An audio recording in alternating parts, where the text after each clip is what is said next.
Bonsoir tout le monde, alors nous sommes le dimanche 29 juin et je me trouve à Orsières en Suisse au milieu des montagnes. Donc le but du jeu ça va être de faire le chaînon manquant dans mon pèlerinage entre Poitiers et Rome et de traverser les Alpes.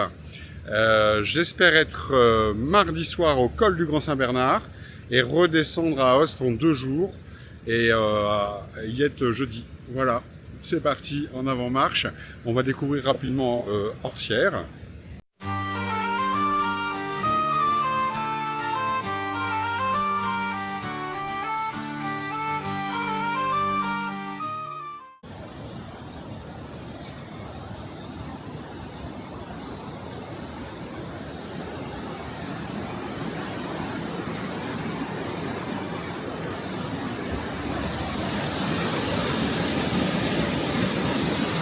Je suis dans un hostello qui est juste à côté de l'église d'Orsières, qui est fermée, donc j'ai pas pu la visiter. Et je crains de partir trop tôt demain matin pour pouvoir aller à l'intérieur. Et juste à côté, il y a un hostello, un donativo. Voilà, donc je suis au gîte du Saint-Bernard, qui se trouve ici.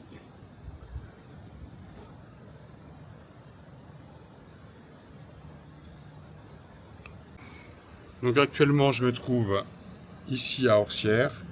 L'idée, ça va être de passer par Lide demain, d'être à Bourg-Saint-Pierre demain soir, de rejoindre l'hospice du Grand Saint-Bernard après-demain et de descendre en vallée et d'aller retrouver Aoste.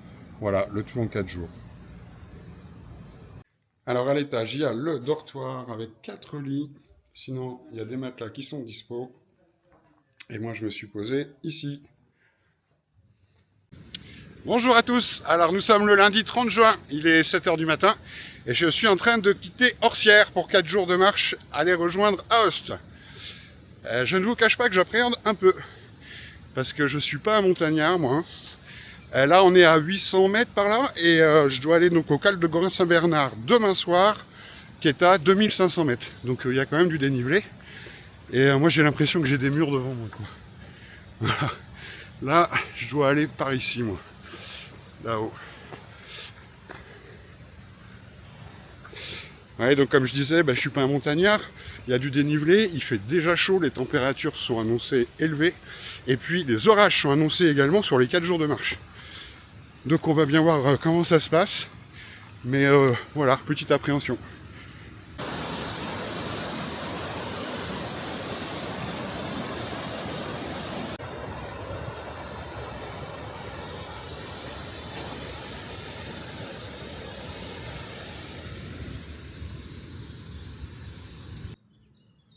Voilà, ça monte, ça monte. Et là, on va prendre ce petit chemin. Et je suis avec Augustin qui vient de Arras. Et on va par là. Il est 8h. Et en bas, on aperçoit Orsières, en bas de vallée. Et le chemin serpente sous le soleil.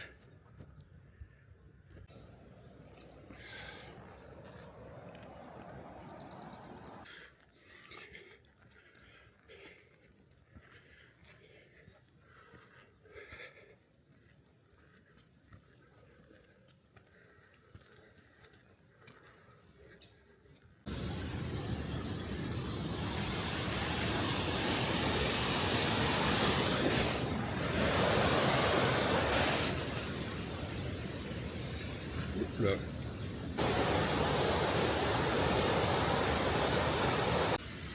La nature est très belle et après de nombreux dénivelés, on suit une rivière qui s'appelle la Drance d'Entremont.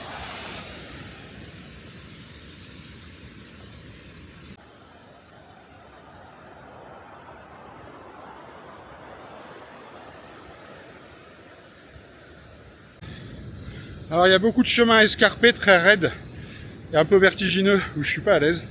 Et je ne peux pas les filmer, c'est pour ça que je vous les montre pas, je ne peux pas les filmer. J'ai déjà du mal à me mouvoir dans cet environnement. Et voilà, de belles cascades là devant.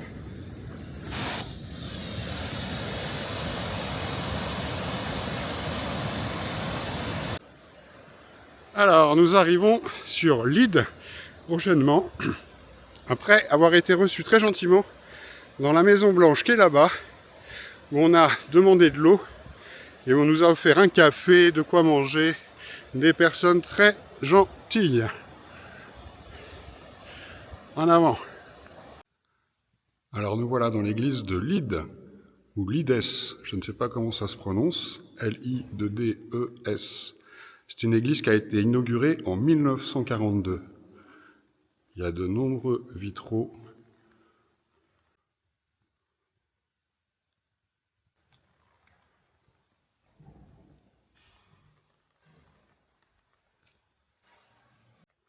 Et il y a même un musée paroissial qui est en accès libre, surveillé par de la vidéo. Avec ici un manuscrit du XVe siècle. Ici des statues polychromes du XVIIIe siècle.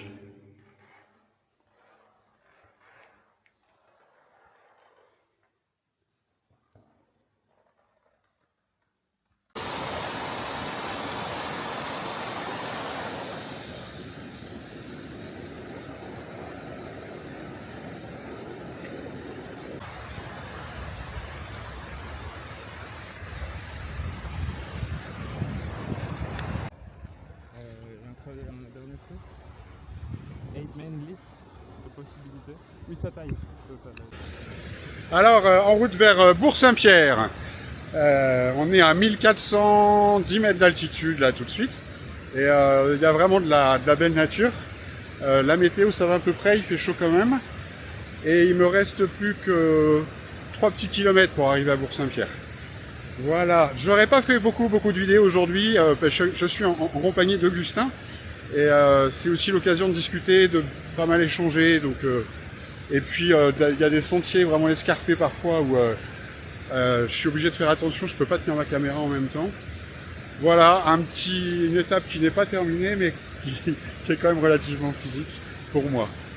Allez, à plus, à tous, à plus.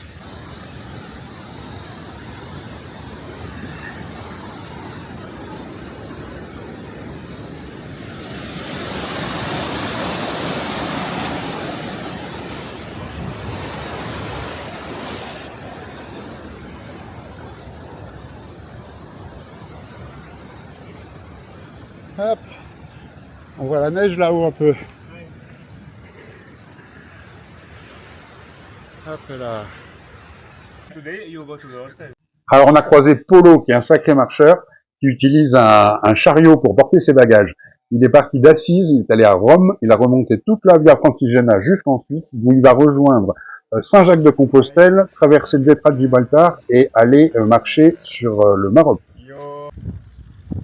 Alors nous sommes aux abords de Bourg-Saint-Pierre qui nous accueille. Et là on est devant une station de ski. D'ailleurs on va monter là-haut. Voilà, eh bien écoutez, bien arrivé à Bourg-Saint-Pierre. La pluie a eu la bonne idée d'attendre qu'on ait terminé le tronçon du jour pour démarrer. On entend l'orage qui gronde, mais on a pu marcher au sec avec pas mal de chaleur.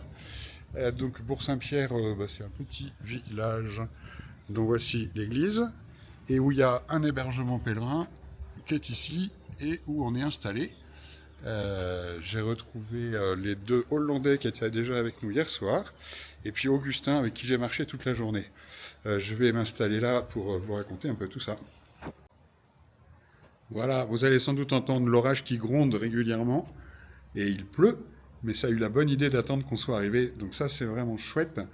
La journée a été éprouvante parce que j'ai démarré à froid avec une étape à fort dénivelé, le tout en arrivant fatigué. J'ai mal dormi la nuit dernière à cause de l'orage et de la promiscuité des dortoirs.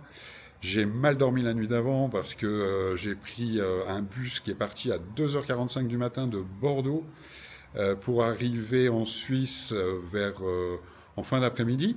Avec un parcours sympa, on est passé par Lyon, mais ensuite, une fois en Suisse, Genève, Lausanne, et donc tout le contournement du lac d'Annecy, avec des très belles vues. Je remercie beaucoup Elena, une jeune fille super super sympa, très très agréable, très dans la communication, très curieuse de tout. Elle a 21 ans, elle est étudiante en biologie, elle a fait un an d'Erasmus. C'est une Italienne qui habite en France depuis 10 ans, qui vient de passer un an en Espagne, et donc elle parle 5 langues. Donc c'était très pratique, et dans le bus, il y avait un peu toutes les nationalités, donc elle faisait le lien, c'était bien pratique. Et puis ben, on a discuté de 7 heures du matin jusqu'à ce qu'on arrive à Lyon, où elle s'arrêtait. Et vraiment des échanges très sympathiques, donc je la remercie vivement.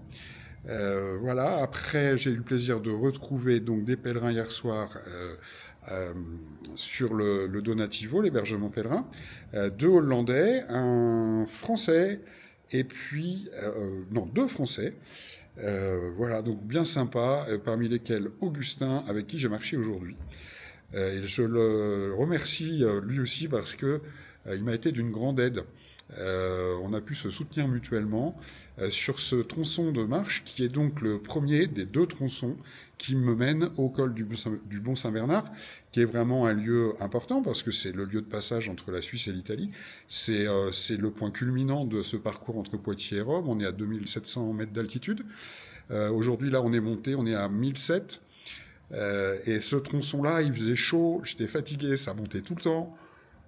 J'étais content de ne pas être tout seul, et puis en plus, on a eu des échanges vraiment intéressants et constructifs. Voilà, donc là, on est installé là. Oh, je suppose que demain, on va marcher tous les deux encore. Voilà, donc c'était une belle journée, 1000 mètres de dénivelé positif, 16 km, des beaux paysages. Je découvre, moi, la haute montagne, je suis pas à l'aise comme je vous l'ai déjà indiqué. Ceci étant, ça me rassure un peu sur l'étape de demain, à condition qu'on n'ait pas trop d'orage, parce que le dénivelé est le même, 1000, et la distance un peu plus courte. Donc normalement, ça va être bon. Après, il me restera à redescendre vers Aoste. Écoutez, on verra ça dans les prochaines vidéos. Vous laissez là parce qu'on va certainement dîner là-haut dans la salle à manger de l'Ostello, se bricoler quelque chose et se coucher pas tard. Voilà, je vous souhaite une bonne soirée. À demain. Tchuss.